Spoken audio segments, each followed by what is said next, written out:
neer di ko dégluwaat loolu moo important moo tax aussi ma dagg wax ji pour interpeller les jeunes ngeen di bàyyi xel ci li ngeen di bind leen comme ni Thione Seck mii di bindee c'est important nga xam ni Thione mais joxuñu ko c'est-à-dire du contrôler du wax bon voilà pendant 5 ans mais parce que bokkuma ci boole wuñu ma ci non man du ma ni sax fekkee moo la ci boole dama naan seen liggéey moo la ci boole. waaw d'accord déggoo ma de.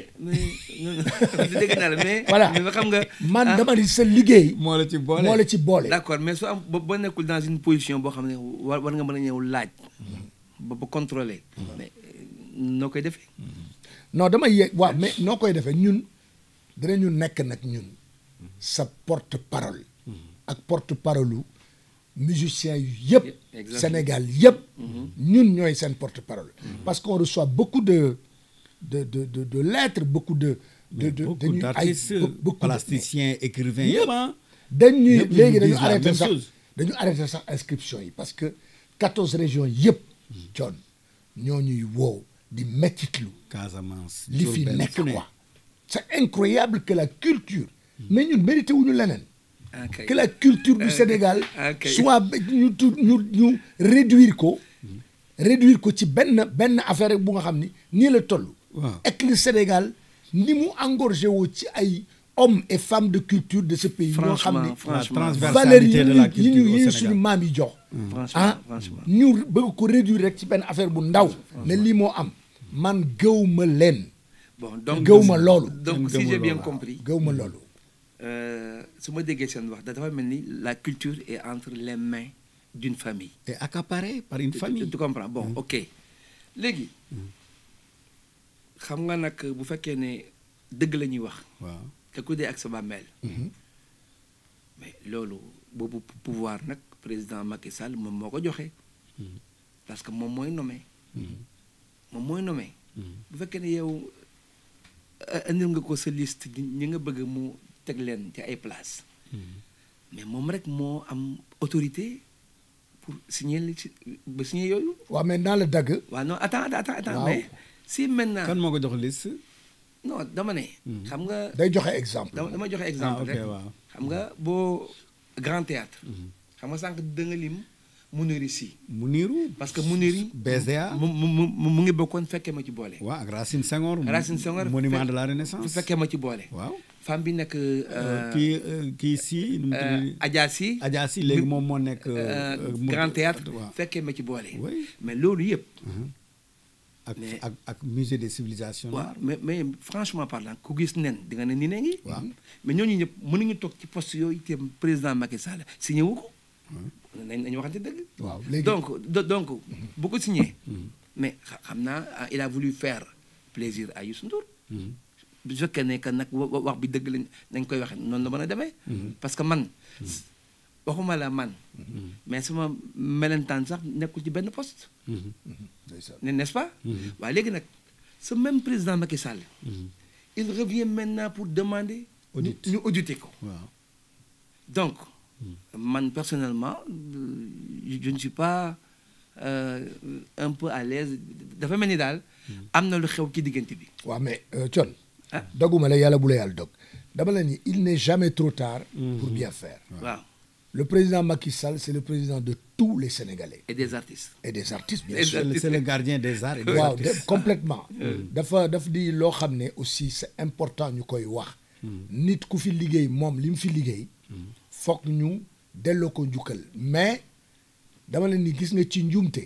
la ñuy jëlee dëgg ndax dëgg gu njëkk ba suta am. wax bi jeex na. waaw kon nangu nga ne président Macky Sall. dafa juum voilà d'accord. waaw mais loolu ñëpp xam nañ ko. loolu ñëpp bu demee tey. ba président Macky Sall déglu ñu ñun. président Macky Sall dama toog ak moom man. mu ne ma waaye dama la daan déglu yàgg na. ndeysaan. ba pare mu xool ma ne ma waa ana Nobel ma ne ko Nobel la ngi fi ma ne ko nag président Nobel à partir d'aujourd'hui jagleel naa la ko yow ak sa soxna Marième Faye Sall.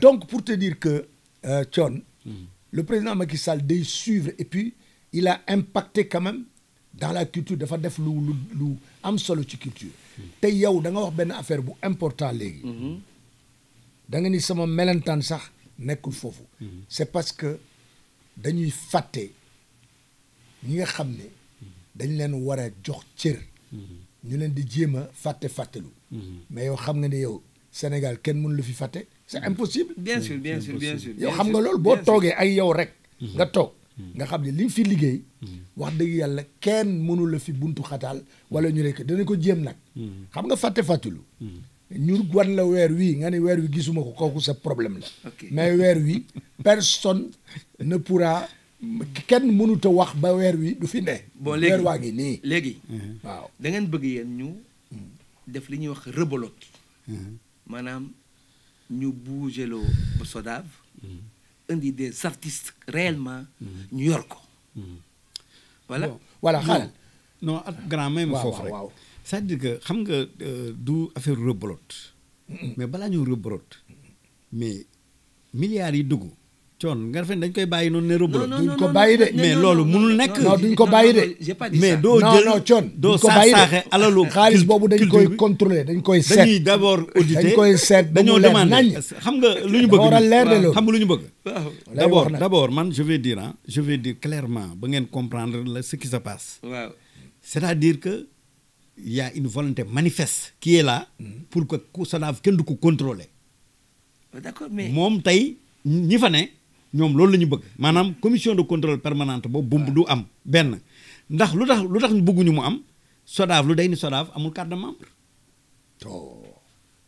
comment ça amul carte de membre. yow am nga carte SODAV coon. non man am naa carte BSDA. non BSDA amatul. SODAV la ñuy wax. SODAV la ñuy wax am nga ko SODAV la ñuy wax. waaw ñaari société bokkutuñu sax. je sais non. seen patrimoine sax bokkul. voilà mais damay laaj yow am nga carte membre SODAV. non. grand yow am nga ko. aw ma ko man aw ma ko boo woon Baaba Maal danaan aw ma ko benn artiste sénégalais amu ko. waa léegi. comme waa léegi yow léegi non Papa Thione xaaral ma wax la. grand Thione yow carte de membre. xam nga lu muy jëriñ. dafa mel ni ñëw nit ñëw tey fay studio bi pour enregistrer loo koy def da nga koy defal reçu. waaw reçu bi mooy wane lan fay na. waaw. waa léegi carte de membre xam nga lu muy wane mooy sociétaire nga maanaam yow ci société bi nga bokk. d'accord léegi nan lañu société mu ne rouler te amul ay sociétaire ba pare yow xaalis bu dugg ngay seet ñu la neex di leen fay loolu may laaj loolu du détournement. loolu du détournement. mais coon détournement la. détournement la benn neel benn. benn. dañ ne SODAV dafa am texte yu ko régir dañ ne. boo collecté. soo collecté. ba pare. 35% yi. xaalis bi nga collecté. moom mooy nekk frais de charge mooy li ngay fay gars yi liggéey ci biir. 65% yi. moom ngay fay artiste ayant droit. est-ce que xam nga Ngone Ndour rapport 2020 bi lu mu def. non 1 milliard 400. d'ailleurs Ablaye Diop ministre de la culture bi man waxuma ko de. Ablaye Diop si boppam. moo dem SODAV ñu won ko rapport 2019 bi. mu xool mu gis ñu collecté 1 milliard et quelque ñu jël 800 millions yi def ko fonctionnement ñoom seen biir. non mais Ablaye Diop ne leen lii détournement la. ministre bi ne leen yéen lii ngeen def à la limite sax détournement la.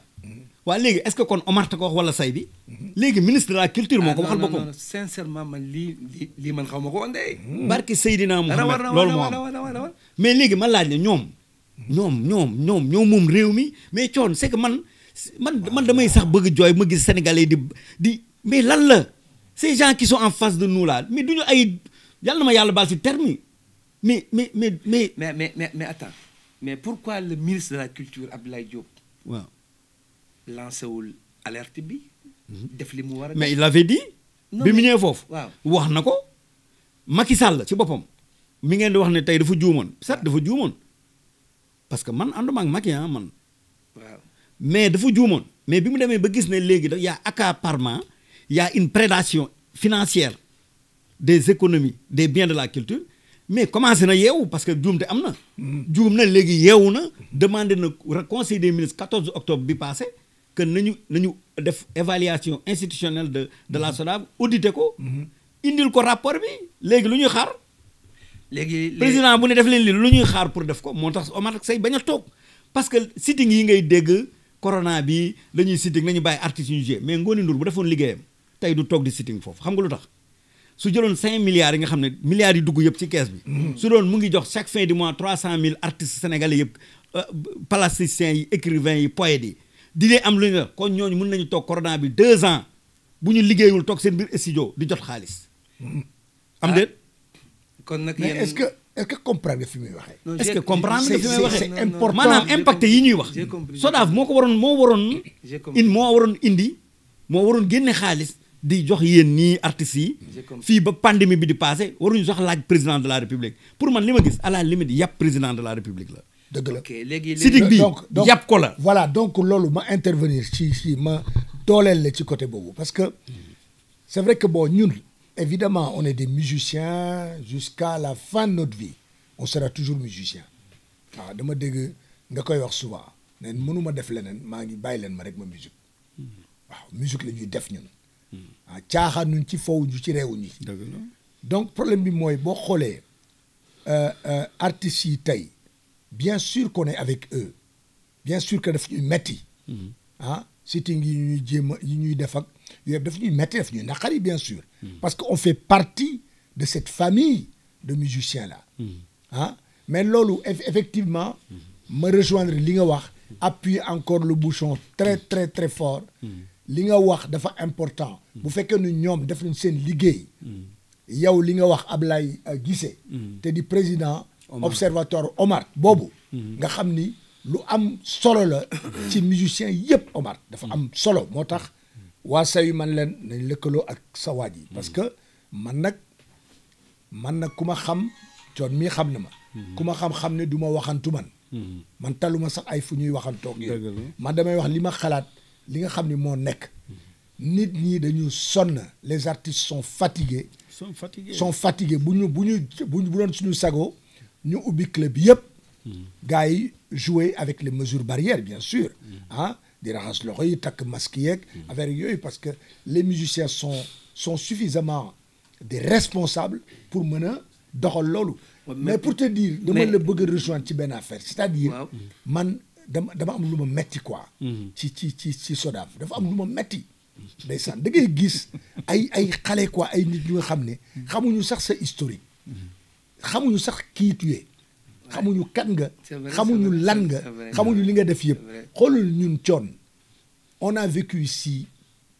dans les années 60 67 68 69 70 71 72 ñu bokk Miami effectivement billaahi bokk Miami ci Ibra Kassé ñu koy delloo njukkal bu mag a mag man papa góor googu xam nga yàlla na ko yàlla xare àjjana donc ñu bokk loolu après ñu dem Sahel teg fi Sahel ñu am benn événement benn choc boo xam ni mooy c'était le 5 janvier 1975 ñu rey suñu góor googu suñu waajooju ñu wax Mbaye Fall waaw ñu rey ko ñu découragé dem fa la ñu teg bagage yëpp ñu dem nag Europe bi ñu demee Europe daje nañoo les plus grands musiciens de toute l'Europe bi ñu demee Amérique aussi daje nañoo les plus grands musiciens de toute l'Amérique dem fu ne la ñu dem musiciens yi gën a màgg daje nañoo ak ñoom alors ñu ñëwaat fii suñu dëkk collaborer ak ñoomin Thione moom même Youssou Ndour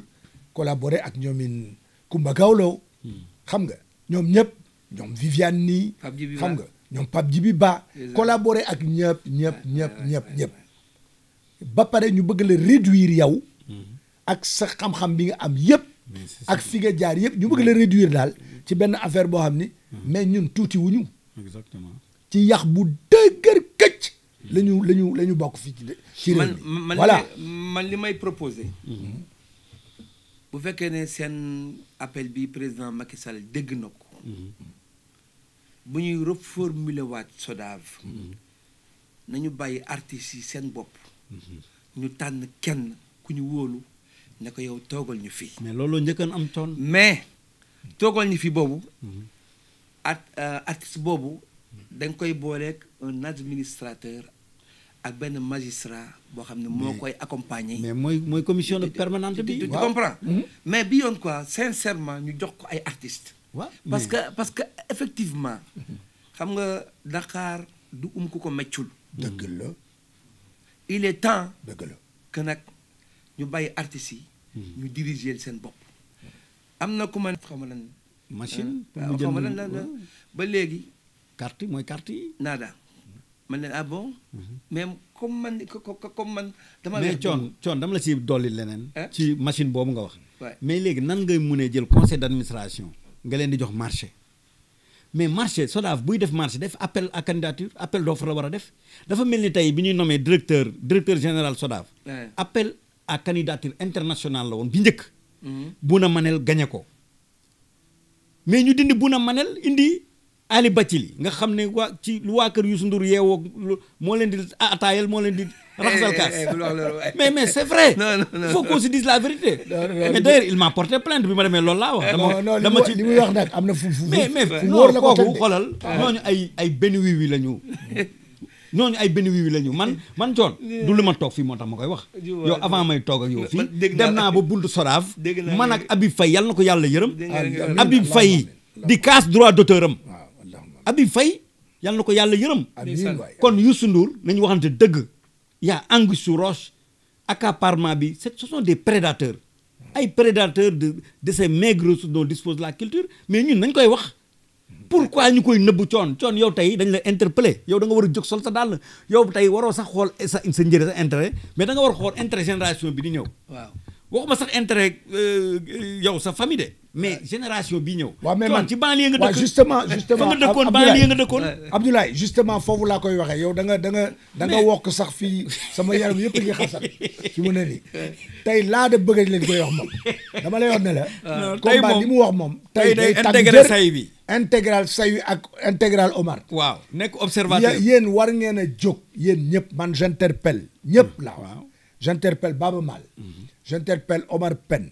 J'interpelle Ismaël Lo. J'interpelle Koumba Gawlo. J'interpelle Ouza. J'interpelle Cheikh Lo. J'interpelle Kiné Lam. J'interpelle. Ak les rappeurs. Attends. J'interpelle toute la jeune génération. Ak les plasticiens.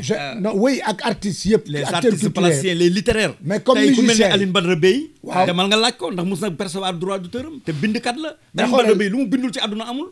Ablaye man damay interpeller ci corps bi ñu nekk. président des écrivains du Sénégal laa la wax. waaw mais damay interpeller musiciens yëpp. la jeune génération aussi.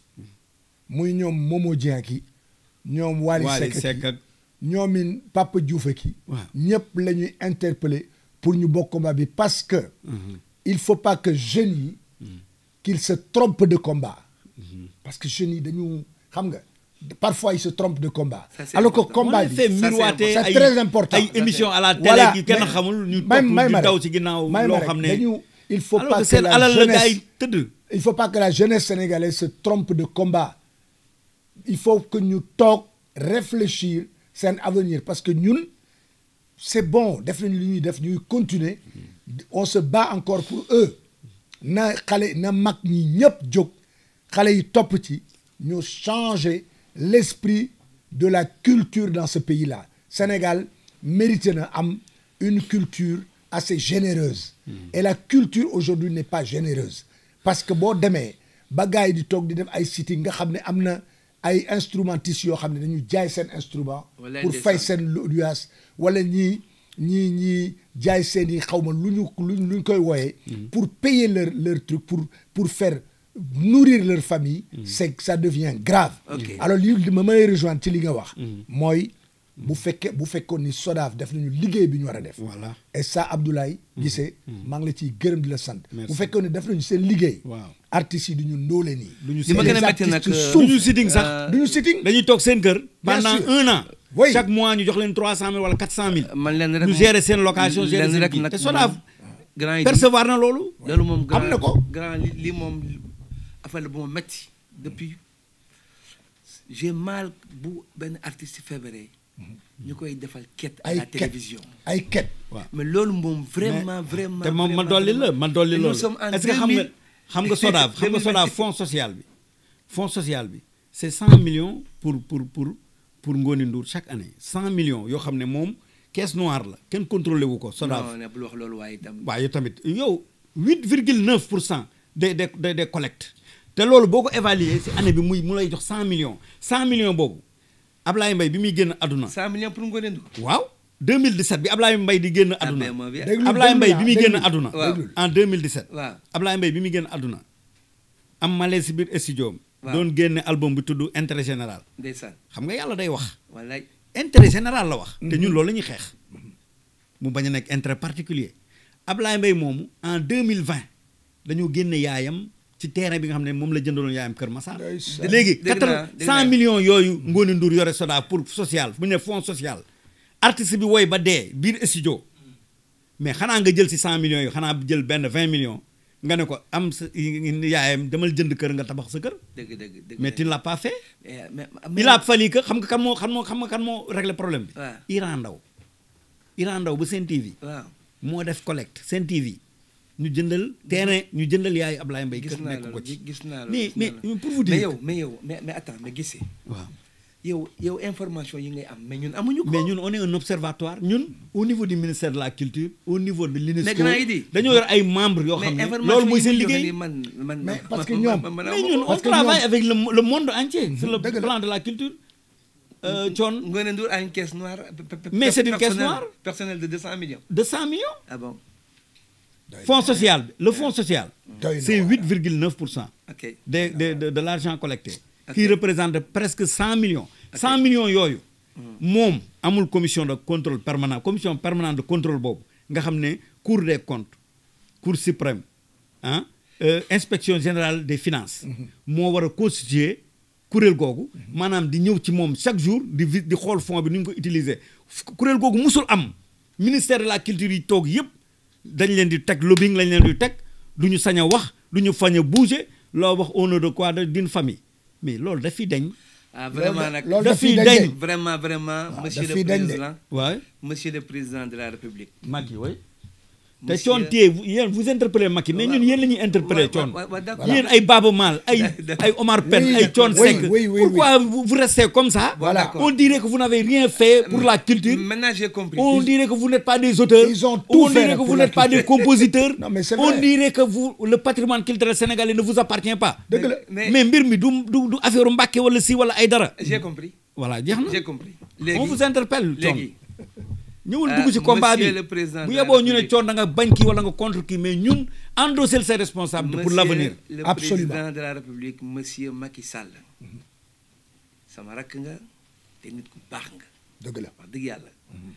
comprendre naa li ñuy wax léegi ñu ngi lay ñaan comme artistes yëpp à l'unanimité ñoo bokk di sonn di jooy yaakaar la yow parce que yow la fi yàlla teg. ndeysaan dëgg la vous êtes le protecteur des arts et des lettres et des artistes.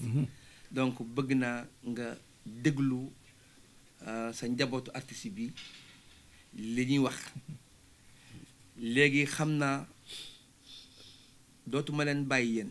merci dama bëgg chaque 2 jours. ñu ñëw Balago TV. ak yeneen i membres. ñu bokk waxtaanaat. dëgg la man à partir d'aujourd'hui bokk naa fekk naa leen. jërëjëf. à partir d'aujourd'hui maa ngi ci yéen. léegi. léegi am ngeen fu ngeen waxee. waaw jeex na. te kenn du ko censurer. je lance un appel à tous les artistes.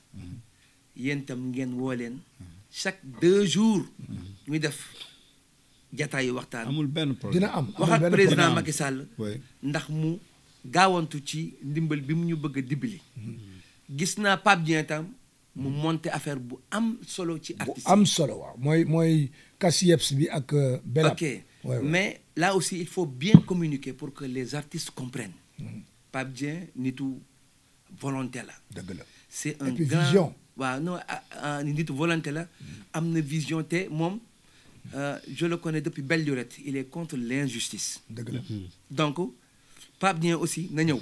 waaw expliquer pour que les artistes comprennent ce qu'il veut faire. xam nga manque d'information. ba mais moom laa ko. bokk na ci li indi. faut ñuy deuxième guerre mondiale. waaw. information c'est capital. te nit ki bu comprendre day réer. mais mbaa comprendre nga tey li ñu la non wax. c'est bon c'est bon li ñu la wax c'est bon. maag sama papa ji. non c'est bon c'est bon waay. léegi. Balago TV ngi. oui. am ngeen fu ngeen waxee. à l'aise kenn du ko dagg. ku ne na ñëw wax li ko neex parce que c'est nous dans nous et puis nag affaire bi suñu soos la quoi. waaye dëgg la dëgg. waaw affaire bi daal suñu mburoog soos la. léegi nag ku fekkee ne yow da nga bëgg lekk soos bi yow kenn. waaw waaye ñun nag am nañu daal non soos bi nañ ko bokk. nañ ko ñëpp bokk. léegi nag ñu ngi àndandoo nañ ko àndandoo wax président Macky Sall. président Macky Sall. président Macky Sall. dimbali ñu. dimbali ñu. Mastata. Mastata. li laay war a sori. li laay war a sori.